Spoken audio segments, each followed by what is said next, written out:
Let's take a quick look at your campervan's lighting system. From interior lights to bright outdoor visibility, knowing where your switches are makes life inside a whole lot easier. Use the home control panel or wall-mounted switches to control your main and ambient lighting. These give you full control over brightness and mood throughout the cabin.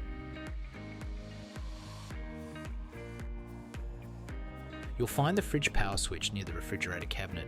It's separate from your lighting system, but important to know when managing energy use.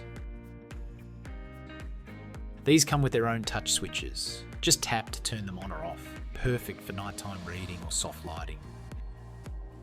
You'll find the bathroom light switch inside the bathroom, and the outdoor light can be turned on directly from the home panel.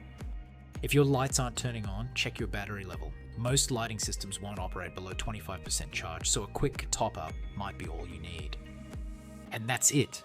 Now you know how to control all your interior and exterior lights, making your space comfortable, functional, and ready for adventure.